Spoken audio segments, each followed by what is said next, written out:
Como aprender a ler sua Bíblia? Parte 04, dia 2 de novembro de 2023. Não tenho o conhecimento e a compreensão do assunto que você possui e, portanto, suas alusões e descrições estão além do meu alcance de conhecimento. Está dentro do seu alcance é um lugar comum para você, mas é muito difícil para mim. Você poderia gentilmente explicar o que quer dizer para mim?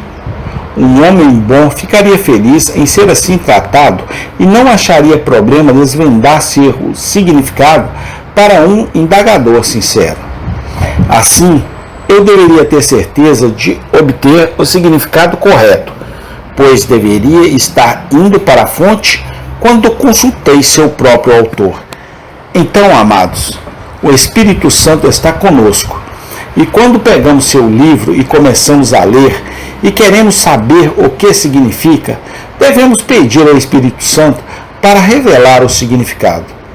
Ele não fará um milagre, mas ele elevará nossas mentes e nos sugerirá pensamentos que nos conduzirão por sua relação natural, um para o outro, até que finalmente cheguemos ao âmago e medula de sua instrução divina. Busque então com muita sinceridade a orientação do Espírito Santo, pois se a própria alma da leitura for a compreensão do que lemos, então devemos em oração invocar o Espírito Santo para desvendar os mistérios secretos da palavra inspirada. Se assim pedirmos a orientação e ensino do Espírito Santo, seguir-se-á, queridos amigos, que estaremos prontos para usar todos os meios e auxílios para a compreensão das Escrituras.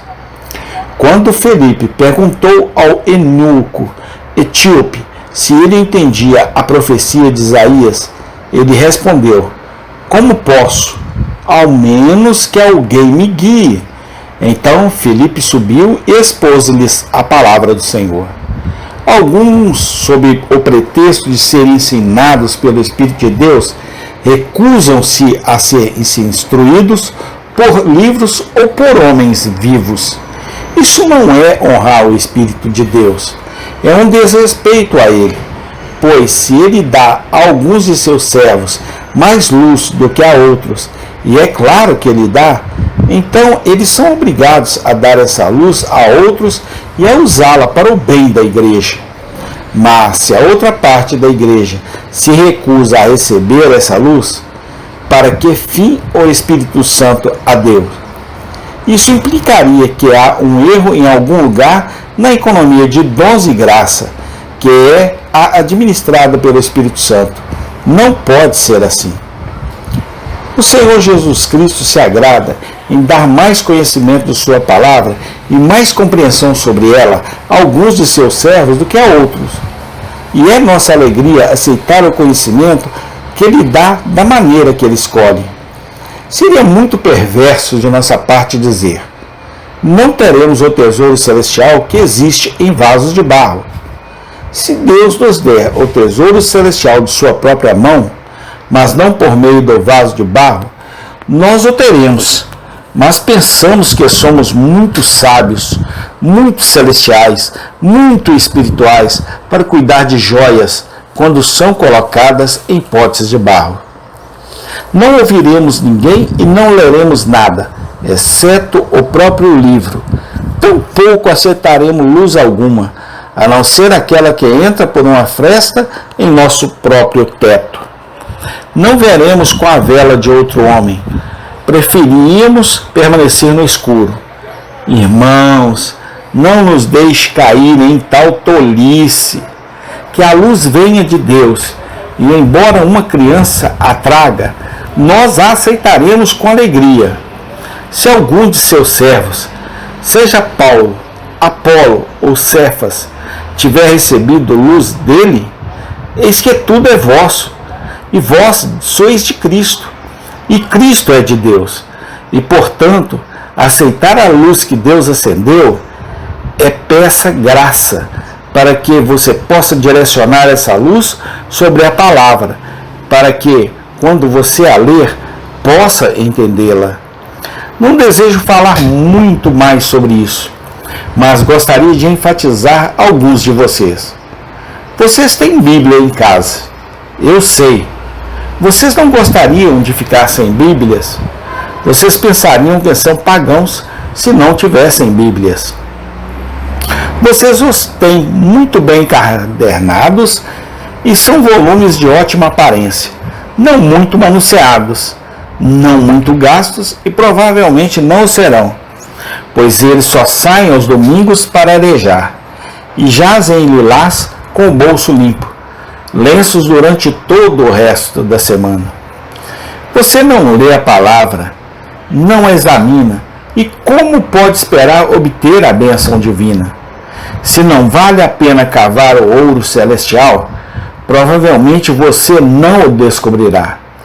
Muitas e muitas vezes eu lhes disse que o exame das Escrituras não é o caminho da salvação. O banho do Senhor disse, é beber em seu significado. Bem, se você não fizer isso, eu lhe digo novamente que a sua leitura é uma leitura miserável, uma leitura morta, uma leitura inútil, não está lendo nada, o nome seria mal aplicado. Que o bendito Espírito lhe dê arrependimento no tocante a isso. 2.